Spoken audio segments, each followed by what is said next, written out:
जय मसीह, praise the lord, hallelujah. कुरिन्थ के नाम संत पौलुस का पत्र अध्याय 9 पद संख्या 27। First Corinthians chapter 9 verse 27। मैं अपने शरीर को कष्ट देता हूँ और उसे वश में रखता हूँ, कहीं ऐसा ना हो कि दूसरों को प्रवचन देने के बाद मैं ही ठुकरा दिया जाऊं।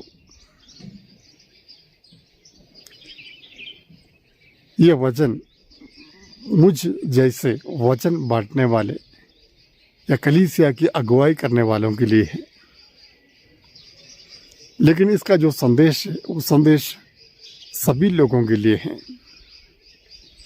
यह संदेश ये है कि हमें अपने शरीर को अपने वश में रखना चाहिए। यहाँ पर संत पौलुस ये शंका प्रकट करता है, संदेह प्रकट करता है कि दूसरों को प्रवचन देने के बाद मैं ही खुद ठुकरा दिया जाऊं तो क्या फायदा। इसलिए मैं अपने शरीर को कष्ट देता हूं और उसे वश में रखता हूं।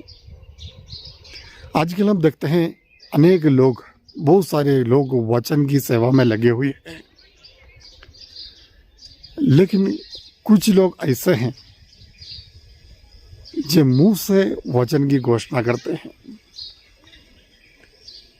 लेकिन जीवन से वचन की घोषणा नहीं करते हैं।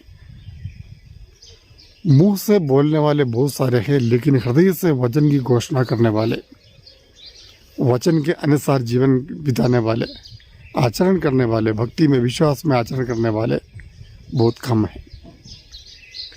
इसलिए वचन की घोषणा करने वाले, प्रभु की सेवकाई में लगे रहने वाले लोगों के जीवन में ये खतरा हमेशा मंडराता है। वो ये है कि वो दूसरों को वो प्रवचन देते हैं, वचन बांटते हैं, दूसरों को जीवन की ओर लेके आते हैं, लेकिन खुद मृत्यु के वश में चले जाते हैं, या अपनी आत्मा की रक्षा के लिए भी प्रयास नहीं करता, कोशिश नहीं करता है।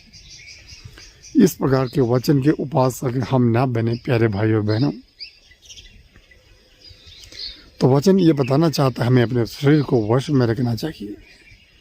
जो लोग प्रभु की सेवा में लगे हुए हैं, वचन की सेवा में लगे हुए हैं, उन लोगों के लिए ज़रूरी है कि वे कुछ सैक्रिफाइसेस अपने जीवन में रखें, अपने शरीर की वासनाओं को अपने वश में रखने के लिए प्रयास करें, कोशिश करें। उन्हें अपने शरीर पर कंट्रोल रखना चाहिए, अपनी भावनाओं पर, अपने शरीर की वासनाओं पर कंट्रोल, नियंत्रण होना बहुत ज़रूरी है। तो इसलिए जो लोग सेवकाई में लगे हुए हैं उनके लिए एक जिम्मेदारी बनती है, वे अपने आत्मा को बढ़ाने के लिए, आत्मा में सामर्थ्य पाने के लिए, आत्मा को पवित्र करने के लिए रोज प्रयास करना, कोशिश करना। उन लोगों को ज़्यादा प्रार्थना करनी चाहिए, उन लोगों को उपवास करना चाहिए, उन लोगों को अन्य छोटे छोटे मोटिफिकेशन का कार्य अपने जीवन में लेना चाहिए, जिसके फलस्वरूप वे अपने प्रभु के साथ ईमानदार बने रहे।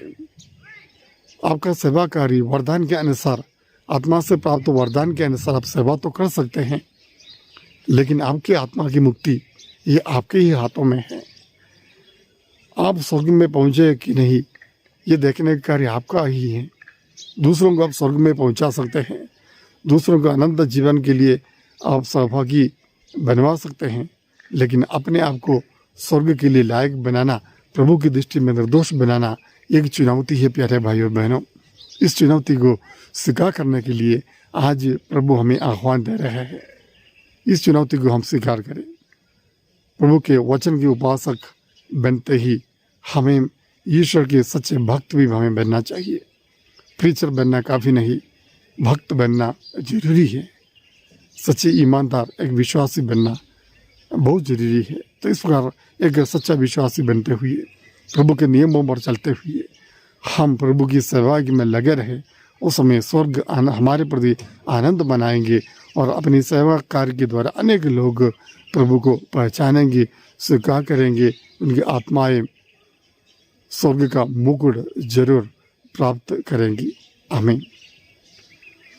प्रभु, हम उन सभी लोगों के लिए प्रार्थना करते हैं प्रभु जो वचन की सेवकाई में लगे हुए हैं, उन सब लोगों को ऐसी कृपा प्रदान कीजिए प्रभु, ताकि वे अपने शरीर को अपने वश में रख पाए, अपने जीवन को सुंदर निर्दोष निष्कलंक बना पाए और वे भी स्वर्ग के लिए लायक बन जाए।